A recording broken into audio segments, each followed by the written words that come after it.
It's the Locked On Flyers podcast for Thursday, November 20th, your daily dose of Flyers news, analysis, and high quality content that is curious how breaking up the Kates line is going to go for the Flyers.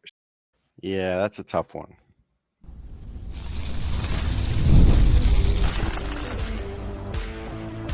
Your Locked On Flyers, your daily podcast on the Philadelphia Flyers.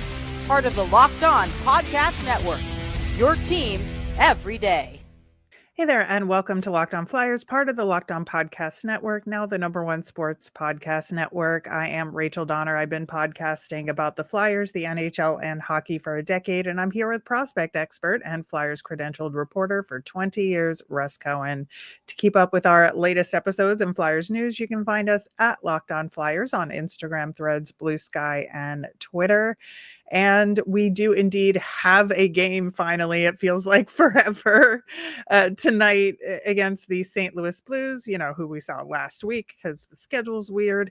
But there are some interesting developments that we are going to get into from practice yesterday ahead of the game. Plus, we're going to get into some of the details about the Bernie Parent celebration of life and more Hockey Fights Cancer content for tonight's game. A lot of mixed emotions with the theme nights over the next couple of games here. But first off, just some order of business. Max Gwinnett cleared waivers, so he will be with the Phantoms. We saw that Oliver Bonk continued to participate in Flyers practice. And I don't know how close he's getting, but it'll be interesting to see when they make that transaction. I'm guessing it will be sometime next week ahead of the next set of Phantoms games, and so that he can start practicing with the them. Phantoms Yeah. Ahead of getting some games in, right? Yeah, I would think so. That would be the ideal time. And, he's gotten a little time with the big club that he sort of missed in camp. So, yeah, that would make sense. Yeah. So the big development that came out of yesterday's practice ahead of tonight's game was the mix-up of the Cates line here, where Forster and Cates are still together, but Bobby Brink was moved to the Couturier line, and Travis Konechny is moved up with Noah Cates and Tyson Forster. And I think that it is definitely something they should try to mix things up. We have been talking about mixing things up on the blue line side of things because the problem has been from a defensive perspective and, getting stuck in the zone. And so we're thinking, well, you mix up the defensive pairings and try and get things going in a more effective breakout. That's where things could begin. But they're doing it on the forward side. Just as a general principle, what do you think about that approach? I don't like it right now as a general principle because it's the one line that's working. I feel like this is a function of Travis Konechny failing more than that line failing. They're trying to put him with guys that have instant chemistry to kind of get him going, and I wouldn't do it. I would not break up the one cohesive line that you've been able to count on all season. You're now breaking that up. Why? Yeah, it's interesting. And I have like two major thoughts on this. The first of which is that I get what they're doing with that aspect of it, but putting Brink on the line with Couturier and Michkov, I feel like Brink and Michkov in terms of now Michkov is obviously much more skilled in the passing than Brink is, but I feel like in terms of style of play and where they go to on the ice, they're too similar to be on the same line. They both like to go in the corners and go behind the net. And I feel like that just kind of leaves Sean Couturier by himself out front in a lot of situations. And I'm not saying these guys aren't smart and can't play, be different positionally, but their natural instincts are too similar, in my opinion, to be on the same line. Well, we also said that the last time they moved Brink up to a higher line, he got destroyed. Like he got blown up like 3 times. Right. And I don't know why that's not going to happen again. I mean, St. Louis has a big team. Like this could happen again. Right. And I don't necessarily think it's going to be a bad thing in the grand scheme of I don't think things. it's a bad thing. I just think it's an unnecessary thing. I think they're focusing on the wrong thing. That's what I think. Yeah, and I think it could work for the Konechny side of it. It's Mhm. just there's going to be a side effect on the Brink side of it, and I Yeah. just think it's important to note both things. Yeah. And I do think Kate's Forster and Konechny could be a very successful line, and I'm very interested to see how that plays out.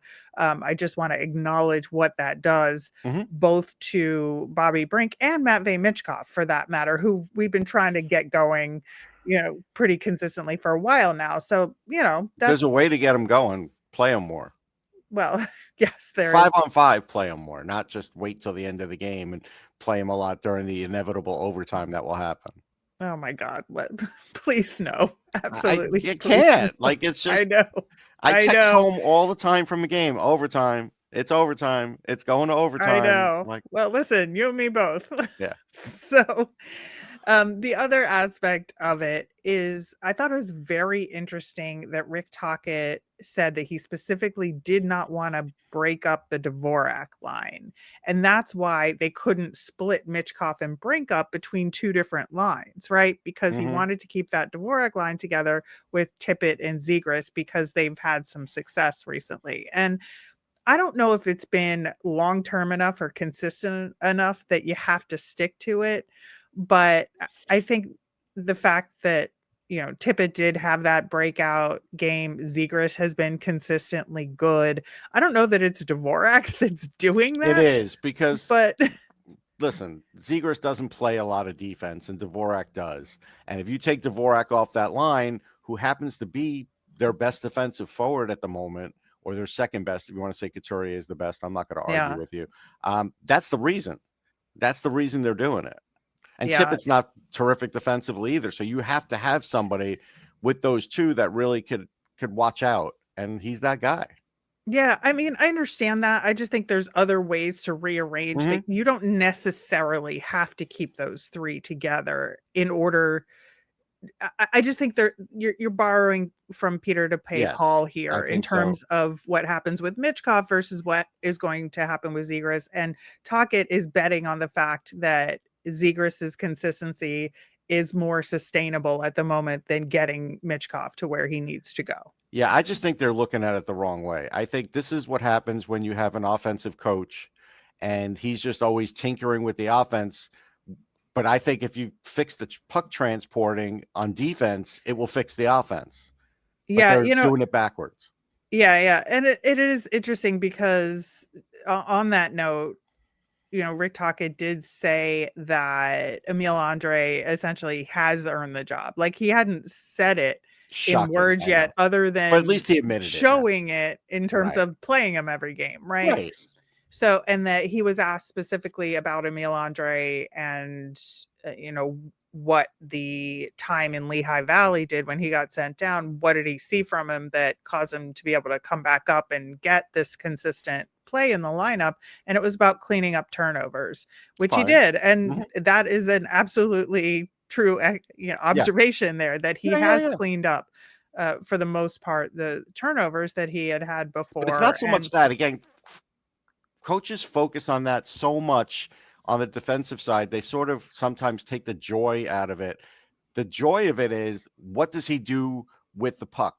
Passing right. it, moving it, everything. That's what they were really missing Right, and and and they needed. have that now, and I Right. think, and as we've said, we have not been super high on Noah Juleson this season, but that pairing, I think, has made Juleson's game better, to be honest. Yeah, I think it has, because it's taken away some of that responsibility.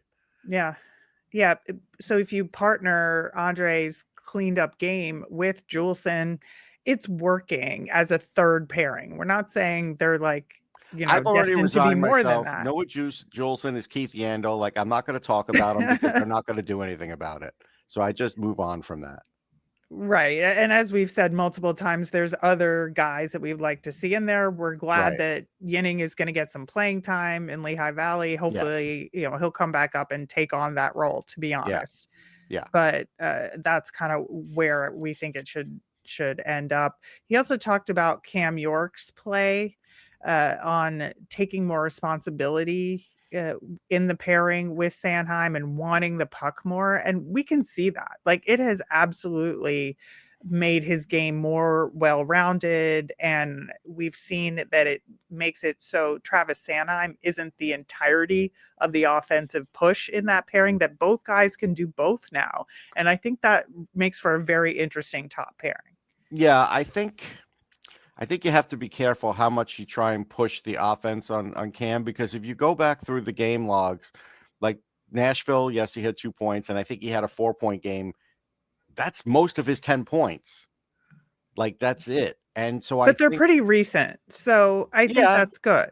Yeah, that part's good, but I just think that if you're trying to push him to be more offensive, basically what you're telling us is Travis Sanheim isn't offensive enough for you and Cam York isn't offensive enough for you. So you're trying to split the difference between those two because you're playing them both on top pairing, and they're technically not top pairing guys. So that's what they're trying to do. Yeah, and I don't think it's a bad thing. I think it For just this creates year, it's not bad. for In the this future, year. Exactly. For the future, they have to come up with something else. Yeah, there's just some really good give and take between the two right now, Yeah. that if one of them isn't doing as well offensively, the other one can pick up the slack and back and forth. And Yeah. but they're both defensively responsible enough that that's going to be okay. And I think that's a good thing. Yeah, that part's a good thing. Like, my basic thing is, if this is your pairing again next year, then you've done something wrong. Yeah, I think obviously a true number one defenseman has been on the list for quite some time, and that is something we will continue to talk about as the season progresses. Because then that helps Cam York and it helps Sanheim. It helps them both.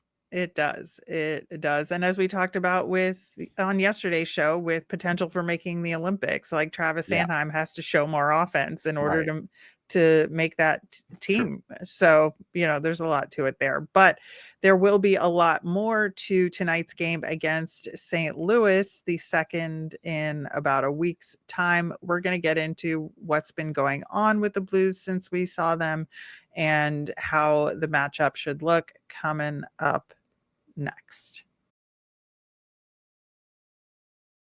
Let's be real. Making excuses doesn't solve anything. We've heard of all before. It's just stress. I'm tired, or it happens to everyone sometimes. But when it comes to performance, sometimes your body just needs a little extra support, and that's where Rugiet comes in. Rugiet.com offers fast-acting, doctor-prescribed treatments for ED designed to help stop making excuses and start making moves. Rugiet makes it easy to get started, so you just connect with a board-certified doctor, 100% online, no awkward waiting rooms, no in-person appointments. If prescribed, your treatment ships discreetly straight to your door. The process is fast, simple, and private, and it's all handled by real doctors. Visit Rugiet.com/LockedOnNHL to get 15% off your first order. That's Rugiet.com/LockedOnNHL. Don't forget to use our code LockedOnNHL so they know we sent you. Rugiet, stop making excuses and start making moves. Thanks for making Locked On Flyers your first listen of the day, and thanks for making Locked On the number one sports podcast network. On tomorrow's show, we will recap tonight's game against the St. Louis Blues. Plus, we're going to preview our first matchup of the season against the New Jersey Devils. A lot of weird stuff going on there. Some injuries. Well, outside of the steakhouse, yeah. Yeah. So we'll be talking about our neighbors to the slight north on that show as well. The St. Louis Blues are in town tonight. They are still 7th in the Central Division. 3 losses in a row for this team, including the Flyers game where we saw them last Friday in St. Louis. And now they have lost 4 of their last 5 games, which is not great. 3 of those games went to extra time, which is why Russ was convinced. It's a lot. I mean, if you want to bet on anything, bet on this game going to overtime. Seriously, I mean, between the Flyers and the Blues, the odds are definitely headed in that direction. But since they played the Flyers last Friday, they lost to the Vegas Golden Knights 4-1, and then at Toronto, a 3-2 overtime loss. They played pretty good in that. I watched them. Yeah, they did. And I think, especially given some of the upheaval in Toronto right now, I think there are two teams that kind of needed it. And so the fact that the Blues played Toronto at least to that level was a Got a good point. sign. They got their Yeah. loser point. Yeah. Yeah. Yeah. You know, talking to Haley yesterday, she was at practice. So they had a long practice. And so Montgomery's obviously wanting to stress some things, not to let the season slip away. Because even though I think it's going to slip away, this league is 4 points. You're 4 points out of the cellar. You're 4 Right. points out of a playoff spot right today. I think that'll change after right before we head into the Olympic break. But yeah, Bennington was in net. It looked like, so I expect Bennington to be the guy. And they're trying to make up points here.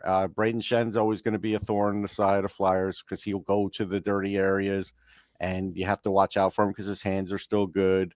It's not like Robert Thomas and Jordan Kyrou forgot how to play. Parayko looked really good the other night against Toronto. I was watching him intently. Their weakness, I think, is Justin Falk because I don't think he's very good defensively. But that top pairing's good. Like after that, it gets a little weak. But that they're going to play that top pairing a lot. Yeah, it is interesting. So we had a mailbag question related to Jordan Kyrou, who has been on the trade block for St. Louis there, and if he would make sense to be, to be in a trade with the Flyers, and would it make sense for the Flyers to acquire him? And, we said yes, with some caveats to it. And in terms of what the deal is. Right. And we talked and about fans don't like the caveats, by the way, because I was getting texts like they want to give up Tippett or Sealer. They don't want to give up like Jet Luchenko or Bonk, but this is what St. Louis is going to want for Jordan Kyrou. Yeah, you definitely have to give to get. Yeah. I talked about retained salary, if you get the players you want, you got to retain some salary as a balance here. And I thought that was fair. It was. But, they've got some other guys on the trading block as well. They're in this sort of pre-selling mode here. And Braden Shen is one of those guys, as well as Justin Falk, two guys that you've mentioned, right? Yeah, I mean, Shen, he's the kind of guy that would go to like Toronto. Like Toronto would take a Braden Shen. Well, they had Luke once already. They might as well have Braden, right? Spice up the offense a little bit. That would make sense. Falk, I could see him going back to Carolina. Like that's where he had success. Carolina had a weird game the other night. I think they still ended up losing it, but they came back to tie it. They're not looking the same. So he would give them a jolt too. Yeah. And I think it's just, those are two very interesting names that I would not expect Braden Shen to return to the Flyers in any way, shape, or form. But Justin Falk, like you're right, Carolina's the natural destination. But as a stopgap measure, I would not mind him on the Flyers. No, I mean, he would do the puck transporting part would be great. His defense isn't great, but that part of his game is still solid. He's 1,000 games in at this point, or at least you wouldn't, if he went to the Flyers, you wouldn't have to play him every game to wait to get his 1,000. That's 2 Keith Yandel mentions this show. Just want to mention. Oh my God. We should have a counter, and you have to pay some money to charity every time you bring up his name. I'll ask Keith what his charity is. I know he does the show too. Another name we have to bring up is Jake Neighbors, because he's been on IR and did not play in the last game against the Flyers, but he's been practicing, and Montgomery said that he will play on this road trip, that it's sort of a game time decision for tonight, but he'll either play tonight or when the Blues are in Long Island on Saturday. That's another big player. I mean, if they get him back, that's going to give them a jolt. This team, it's not like they can't score. Like they could score, they just can't prevent goals at times. That's their biggest problem. Yeah, that has definitely been part of the problem. Like the occasional times where they've gotten a large number of goals, they've also given up a large number of goals. It's 5-4 game, something like that. Yes. Yeah, or like the 6-5 shootout game against the Flyers. Like that's the only time they've been able to put up big numbers like that. So that's kind of what's been plaguing them. Now, it is interesting on the forward side of things. There's been some controversy around Buchnevich, where he was dropped down from that top line onto the second line. Holloway was moved up in his place, and much like they did with Cairo getting a healthy scratch, there have been calls to do the same thing for Pavel Buchnevich. Yeah, I don't know if they'll do that for this game. It would surprise me. He's had a good history. If they get the sheet, I can only imagine the amount of points he scored against the Flyers in his career. He's probably quite a few. So they're going to probably look at that and wait on that. Now, if he doesn't have a good game here, would they sit him against the Islanders? Maybe. I think it's definitely possible because, Especially again, if Neighbors doesn't draw in tonight, then they're definitely not going to sit him. And then they definitely could do that the next game if Neighbors draws in. Yeah, it's just the evidence is there that they're willing to do something like that. Yes. So why not with him? But yeah, I think you're right about the timing related to it. Now, as far as how the Flyers can win, the Flyers absolutely have to do better at the dot. And based on the last game we played against them, the giveaways were a huge problem, right? And that's why the Blues were able to score so many goals. Oh, yeah. Yeah, I mean, they have players that can score. They, we can go down a list. They're not hurting for that. So they do have to play safer and smarter. If you want to get under Jordan Binnington's skin, that's always a good thing. Maybe someone like Konechny does that. That's how you could win. Because, again, against Toronto, Binnington was really good. Like, he was just as good as you ever want to face a guy. And if that's going to be the game, then, well, it's going to head to overtime. That's what's going to happen. Yeah, and it is interesting because in that last game against the Flyers, the Flyers like almost doubled up the Blues on shots, right? Right. But the Blues were still able to score that many goals. Yeah. And Sam Ersson was in net that time, right? It's going to be Dan Vladar this time around. Right. And so I'm just very interested to see how that aspect of the game goes, because I do think that Vladar is, better in the regular run of play than Sam Ersson at this point. Is. And will that be a difference? But the Blues are a pretty good passing team, and I think they're going to try and get Vladar moving. I think that's what teams are doing lately, is getting him moving, and I think that's how they're getting more goals against him. So I would expect them to do some of that. Yeah, I think that's absolutely fair, but I do think there's going to be a little bit of a revenge factor here. Oh, yeah. And again, even though it is a Western Conference team, the teams played each other so recently that there's going to be, I think it'll be a little spicy, which I think it'll be fun. I think Montgomery has that kind of spicy attitude too. Not so much when you interview him behind the bench, but I believe he has it. I've seen him in enough interviews where he's got that edge, and I think he's going to challenge his guys. Yeah, I expect there to be a lot more opportunities for the power play on both sides this one, for sure. But we will absolutely talk about the results of this game on tomorrow's show. In the meantime, there's a couple of very special nights that the Flyers are celebrating over the next couple of days, including Hockey Fights Cancer tonight. And Bernie Parent's celebration of life, which they're doing in game on Saturday and as well on Friday. We're going to get into what's going on with all that coming up next.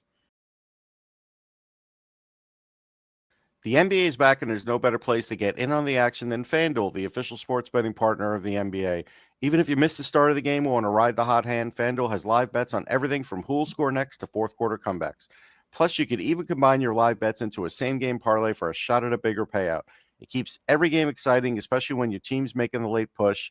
Again, I would go with Donovan Mitchell, maybe try and find the odds where he's the leading scorer for the NBA, not so much, like MVP or anything, with Cleveland. I think that's a good bet. Right now, FanDuel is giving new customers $300 in bonus bets when your first $5 bet wins. So head to FanDuel.com to sign up and play your game with FanDuel, the official sports betting partner of the NBA. So tonight is Hockey Fights Cancer night for the Flyers in game. And we talked about Jason Martinez, a friend of the show. He's going to be dropping the ceremonial puck in tonight's game. Just so thrilled for him that he gets this honor. And he just works so hard and has gone through so much in the last year. And it's really good to see him getting acknowledged on a wider scale. It is. I mean, again, it affects everybody. It's affected my family. With Jason, I'm friends with him, so I tried not to talk about it, tried to keep things normalized. And he, he's really gutsy during the whole thing. So, it's definitely going to be emotional, and it's nice for him. And, it's really it's a mental battle. Even I went through it to some degree on that, and with myself. And so you do find that there's this mental battle that you have to kind of overcome, and that's the hard part here. Yeah, absolutely. And I do appreciate some of the social media content the Flyers have put out. And I'm very excited to see these goalie masks that Mhm. the kids have designed. There's a couple of kids, Braden and Aiden, rhyming names, but each of them helped design the goalie mask for Sam Ersson and for Dan Vladar that they wore in practice and they're gonna wear in warm-ups during the game. And they're so great. They're so cute, and Yeah.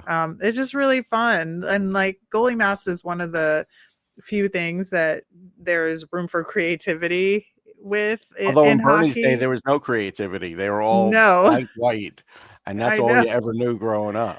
So it is nice. Yeah. Yeah. Yeah, so this is like a little space for creativity Yeah. in hockey and what you can put out there. And so I'm glad they're taking advantage of that. And I'm just so thrilled for those kids that get the opportunity I mean, that they if there got to were meet the those players. yeah, if there were those goalie masks when I was growing up, I probably would have like designed a Monty Python goalie mask. That's probably what would have Yeah. happened. Yeah, I that would was have been cute. influenced by I them. don't We know that watched them these a lot. kids know who Monty Python No, is, they don't. but But back in the day, that's what, Bernie's day, that's what I would have done. yeah. Now, Bernie Perron is getting a multi-day celebration of life. So they're doing an official event on Friday at 6 at Right. Xfinity Mobile Arena that's open to fans. They're gonna have like a full-on ceremony. We learned from Rick Tocchet that Bobby Clark is going to be there. There will be other alumni there as well, just from the team and former teammates of his, and Flyers throughout the decades, because everybody has gotten to know Bernie Parent because he stayed around the area and was such a Yeah. presence around the team, right? Yeah, no, it's amazing. And he was always like this positive influence. Like it's great that somebody, gets to win championships, but still doesn't always give you the rosiest outlook on life. I've met guys who have won championships that are not nice guys. He was a nice guy. He was a legit nice guy. Like if you were a fan of a team that hated that team, you still like this guy. Like it was like Derek Jeter. Like everybody hated the Yankees, but you didn't mind Derek Jeter. Like he did nothing I don't know, about but there's a lot of people that don't. And I would include myself in that group. I never had any problem with Derek Jeter. And I think Bernie's the same way. Like he was just like this guy that everybody could talk to and relate to and be like, yeah, all right, I like this guy.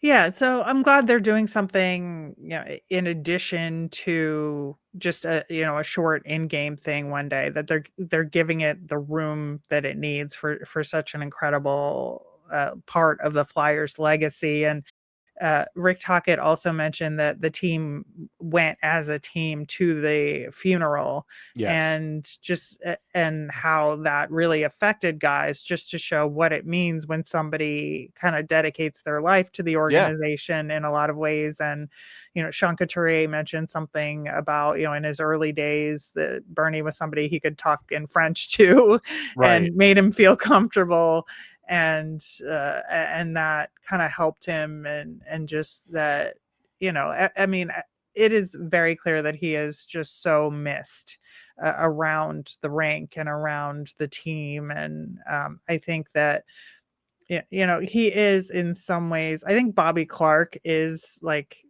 He's also still the part of number one the guy. number Sure. one guy, but Bernie was definitely in that number 2 slot, I would say, in terms of the legacy of that team. And it's important to keep those memories going and make sure that younger fans know who he was and what he meant to the organization and to the city. Yeah, I think the only reason Bernie wasn't the number one guy is the way the league sort of elevated Bobby Clark and basically had him as one of the top guys in the league, like Bobby Orr back in the day when they were pushing everybody.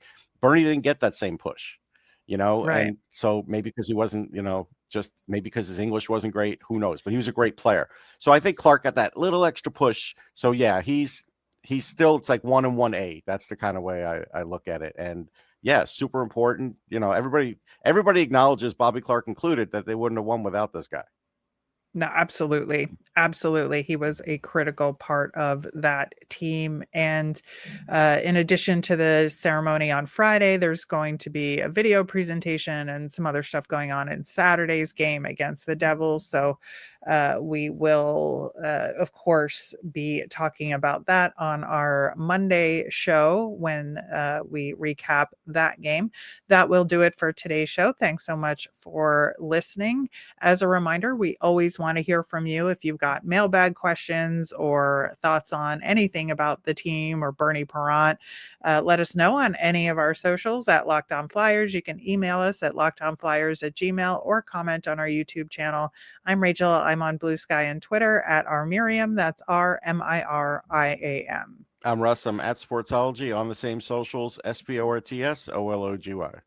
Thanks for making Locked On Flyers your first listen. Today, for your next listen, check out the all-new Locked On NHL Game Night. It's every game, every night until a Stanley Cup champion is crowned. You can get local analysis on a national scale with NHL Game Night on Locked On NHL. It's on YouTube or wherever you listen to podcasts. Have a great day, everyone.